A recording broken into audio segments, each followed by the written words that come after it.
Aujourd'hui, sujet prononciation. Je voulais vous parler de ce sujet parce que je pense qu'il est important. Donc, ce sera un peu comme une compréhension orale aujourd'hui. Prenez votre temps, n'hésitez pas à mettre pause, à revenir sur ce que j'ai dit. On va discuter de la prononciation, des différentes manières de parler en France ou dans les pays francophones. Bien sûr, dans cette vidéo, je vais vous donner mon avis, ma vision des choses. Donc, si vous n'êtes pas d'accord, n'hésitez pas à le dire dans les commentaires. De manière courtoise, bien sûr. Pourquoi je voudrais parler de ce sujet aujourd'hui? Parce que on a déjà remis en question ma manière de parler en français, ma prononciation, en étant française, oui. C'est certainement un phénomène qu'on retrouve dans de nombreuses langues, ça je n'en doute pas. Mais voilà, il y a une sorte de catégorisation des accents, en tout cas en France. Donc on va se poser la question de quelle est la bonne prononciation, quelle prononciation transmettre, enseigner, et donc laquelle vous pouvez vous apprendre. Je pense qu'il est important d'en parler parce qu'il y a un côté un peu méprisant parfois, donc le côté catégorisation de la prononciation. Mais je ne parle pas des petites blagues qu'on peut faire entre amis, entre personnes qui se connaissent en disant « Ah, tu prononces ça comme ça, la honte !»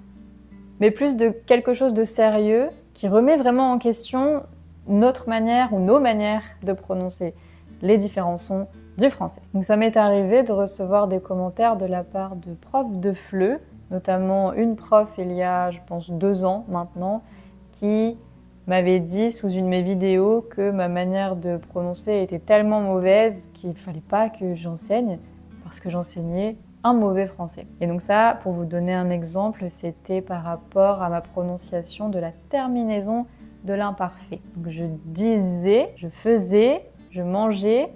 Vous voyez, moi, c'est un « et » fermé, alors que d'autres personnes vont le prononcer de manière ouverte, comme un « est ». On peut débattre là-dessus, il y a 2 points de vue différents, « et » ou « est », ok. Pour moi, les 2 sont corrects parce que le sens ne change pas. C'est la même chose pour le mot « lait », le lait qu'on peut boire. Moi, je vais dire du lait, fermé. D'autres personnes diront du lait. Je n'arrive même pas à le faire parce que pour moi, c'est pas naturel. Voilà, pour moi, les 2 sont corrects parce que, encore une fois, ça ne pose pas de problème dans la signification. Et donc cette prof m'avait dit que justement, pour l'exemple du lait, on pouvait confondre avec les LES, les enfants, les amis. Ben non, pas du tout en fait. Si on les donne sans contexte, évidemment, on peut se dire ok, tu parles de quoi? Mais c'est très rare d'utiliser les LES et les LAIT sans phrase. Et dans ce cas-là, il n'y a pas de confusion possible. Je bois du lait, je vais pas me dire est-ce que je bois l'article je sais pas. Donc alors, quelle est la bonne prononciation du français et laquelle il faut enseigner, laquelle moi je devrais vous enseigner? On peut parler de la norme.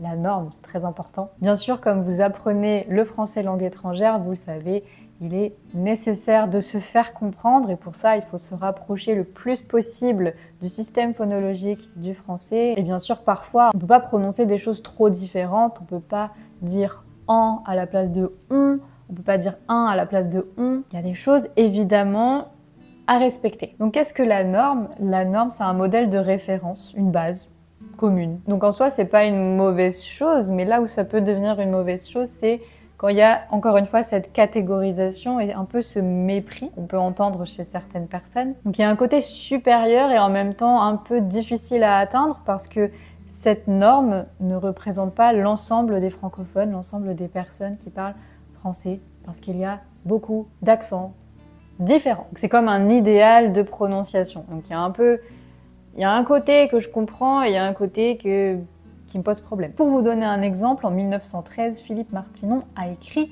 « Le français à conseiller à tous est celui de la bonne société parisienne ». Pourquoi c'est intéressant? Parce que Paris.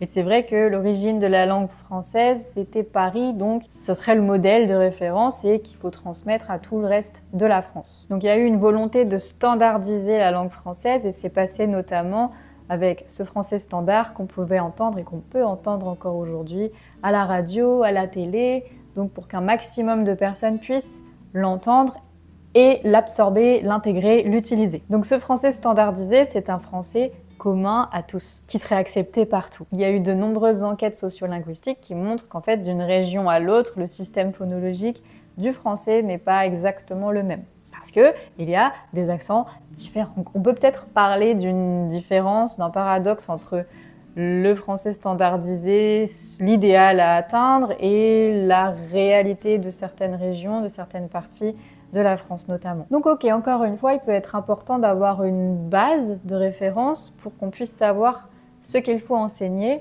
par exemple. Et là où ça pose problème, encore une fois, c'est quand ça devient ça en opposition aux autres, et c'est-à-dire qu'on doit gommer nos accents, supprimer tous les accents de France qui existent pour les remplacer par ce français de base. Donc il y a une sorte de... Ah, il y a le vrai français et les autres. Les autres accents, l'accent du sud, l'accent du nord, les accents du sud, les accents du nord, tout ce que vous voulez. Donc il y a ce français à atteindre et oui, le reste qui est là, qui n'est pas un vrai français. C'est pas ce que je pense, hein, c'est... Non. Donc pour reprendre quelques exemples sur ce qui m'a valu des critiques parfois, comme je vous le disais avec l'imparfait notamment, donc AIT, AIS, pour moi c'est un et fermé. On peut aussi prendre l'exemple du O fermé du O. Donc moi, je vais plutôt dire la couleur rose, d'autres diront rose. Je vais dire un contrôle, alors qu'on a l'accent circonflexe et certains prononceront contrôle, mais pour moi, c'est pas du tout naturel. Un autre exemple, les voyelles nasales.